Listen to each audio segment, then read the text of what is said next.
Assalamualaikum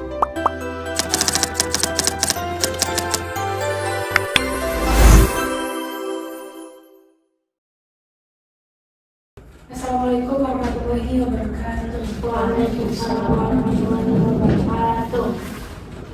Siapa yang tidak hadir hari ini? Joshua, Joshua. ya Keterangannya apa? sakit. Sakit. Berarti cuma Joshua yang tidak hadir. Ya. Boleh dan juga pimpin doa.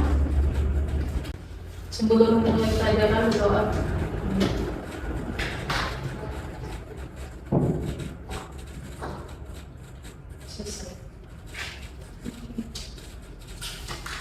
Ada yang tahu pelajaran kita hari ini apa? Ya. Belajar tentang jamur. Oh, Belajar tentang jamur atau fungsi. Ada yang tahu jenis-jenis jamur, perbedaan jamur?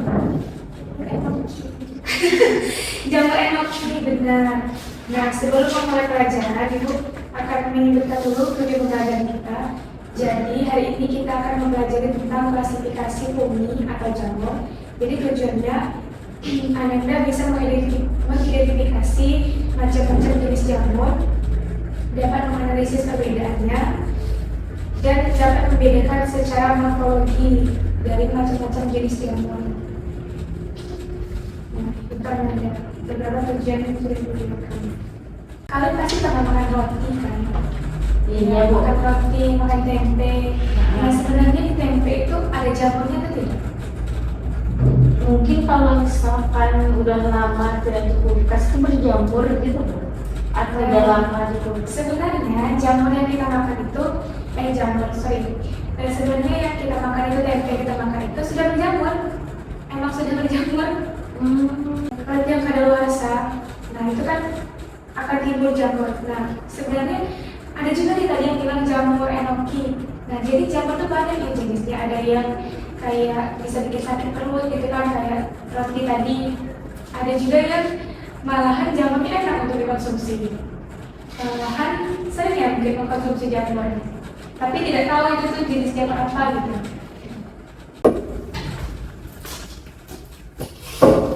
Jadi, ulangi, kita hari ini belajar tentang klasifikasi jamur. Jadi, jamur atau fungi itu sama ya. Fungi, ini dulu, tuliskan dulu. Fungi itu adalah, nah fungi itu sama. Nah, ini bentuk dari jamur yang sudah Ibu lihat, sudah Ibu print out. Nah, kelihatan betul Bu. Nah, di sini ada zigomicota, ini bentuknya zigomicota, ascomicota, basigomicota, dan diatomicota. Nah, biasanya kita ketemu jamur ini di mana gitu. Dan jamur yang sering kita konsumsi itu golongan yang mana gitu. Apa sih yang kita konsumsi gitu? Apakah sebenarnya boleh dikonsumsi atau tidak? Ya. Ada racun. Ada. Melihat secara morfologi itu susah. Kalau kita cuma lihat dari tampilan, kadang ada jamur yang memang mencolok. Nah, itu kan kebanyakan itu tuh beracun. Ada juga yang tidak mencolok, warnanya juga beracun. Nah. Tapi yang paling mudah untuk dikenal itu jamur yang paling warnanya mencolok gitu loh. Kalau jamur, kita ketemu jamur di hutan. Jamurnya kayak gini kan, mencolok. Nah, sebaiknya jangan dikonsumsi karena itu beracun. Biasanya kalau orang makan jamur yang beracun itu bisa mengakibatkan sakit perut, mual-mual, pusing. Ya pokoknya kayak orang keracunan. Bahkan ada jamur yang bisa mengakibatkan kematian. Kalau kita tidak tahu dan mengkonsumsinya dalam jumlah yang besar gitu. Nah, jadi apa tadi divisi jamur ini unik. Ini nih menurut kalian ini nih jamur itu tuh ini termasuk tumbuhan atau dia punya keluarga sendiri gitu? Dia kayak tumbuhan, nggak apa-apa jawab bersama kan kita dare to speak, berani untuk bicara. Ya, Keluarga sendiri. Jadi dia memiliki apa namanya kingdom tersendiri gitu ya. Iya benar, ini tadi kingdomnya. Jadi fungi itu tuh memang beda, bisa sama tumbuhan. Kalau tumbuhan kan keluarga rantai gitu ya. Kalau jamur itu memang khusus fungi, karena dia banyak, jadi dipisah. Jadi ini ada zygomicota, ascomicota,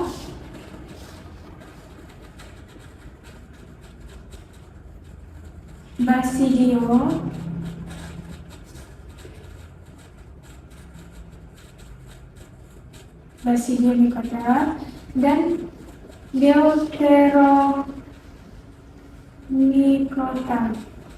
Siapa yang di sini pernah, atau bukan kalian pribadi atau adik gitu ya, pernah kandungan? Nah, panum itu termasuk jamur. Nah, tapi golongan ini Deuteromycota. Jamur yang sering kita konsumsi kayak jamur kuping, jamur enoki, itu kategori jamur Basidiomycota nih. Ini kayak jamur apa? Ayo, jamur kayak jamur kuping, enoki, jamur kuping, enoki, ya benar. Nah, boleh kalian perhatikan dulu, nanti akan ibu tanya. Boleh dilihat dulu. kalau jamur yang biasanya di ini Bu, sawit kan biasa ada jamur tuh. Oh, kakos ya, karena Nah, kosong itu bisa dikonsumsi emang bisa. Bisa itu dikonsumsi. Itu kategori Basidiomycota itu. Nah, oke. Kan kita membedakan gitu ya, yang bisa dikonsumsi itu kan biasanya makroskopis atau yang bisa terlihat gitu kan. Dan ukurannya besar. Kalau mikroskopis tuh emang harus menggunakan mikroskop gitu ya.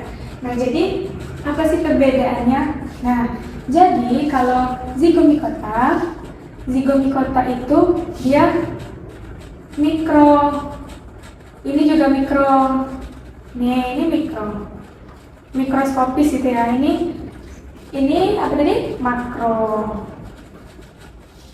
Makroskopis, dan ini juga mikroskopis.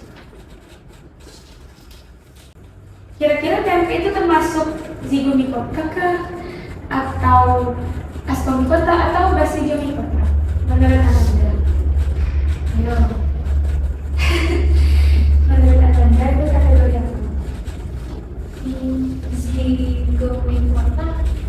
Zygomicota. Ya, jadi tempe itu biasanya zygomicota. Itu contohnya tadi seperti tempe. Karena pembuatan tempe itu menggunakan jamur Rhizopus oryzae.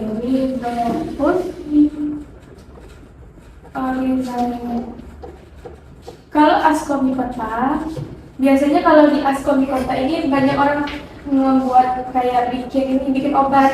Jadi di sini ada penicillium untuk pembuatan penicillin. Kayak tahu kan penicillin itu tuh ini antibiotik, penicillium. Kalau yang Basidiomycota adalah jamur yang sering kita konsumsi, yang besar-besar gitu loh, yang kelihatan, yang makro, yang makroskopis.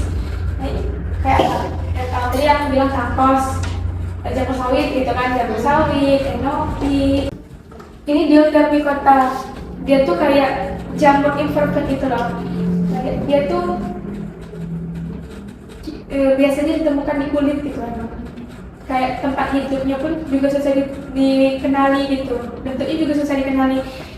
Yang jelas dia tuh mikroskopis. Dan biasanya itu baru ditemukan di kulit. Maksudnya tuh kayak penelitian itu tuh baru ditemukan di kulit. Mungkin di tempat-tempat lain ada Deuteromycota. Cuman yang ditemukan hasil penelitian sampai saat ini itu masih di kulit, kayak panu, kurap. Nah, itu termasuk dari dari Deuteromycota. Ilmu itu kan berkembang. Mungkin saat ini itu tuh dianggap sebagai parasit. Nah, beberapa tahun yang akan datang ada penelitian terbaru lagi, mungkin itu bisa menjadi obat. Contohnya seperti virus. Nah, ini kita berputar-putar juga ya dari jamur. Kalau virus itu kan adalah vaksin adalah kan virus yang dilemahkan. Nah, itu kan dari penyakit. Nah, sama seperti jamur. Mungkin dari jamur yang sekarang kita bilang Deuteria micota itu kurang. Mungkin beberapa tahun yang akan datang lagi ada penelitian yang akan membahas tentang Deuteria micota ternyata bisa menjadi obat. Ini Ibu hapus dulu ya. Nanti bagi yang bisa menjawab kita kasih ya teman. Kita kasih ucapan terima kasih. Sekarang Ibu mau tanya. Tadi kelompok jamur yang bisa dimakan divisi apa? Basil. Bahasanya Basil pertama. Basil pertama. Iya. Pengelompokan jamur itu ada berapa? 4. Iya benar. Ibu ulangi lagi, sekali lagi.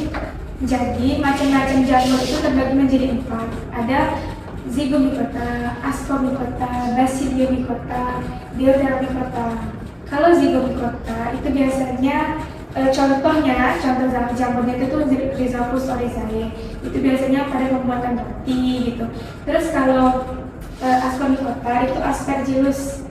Biasanya kayak pembuatan nah selanjutnya itu dari Basidiomycota. Basidiomycota itu tuh adalah jamur yang makroskopis. Jadi di antara keempat jamur itu adalah jamur yang mudah dilihat, yang makroskopis itu dari divisi Basidiomycota.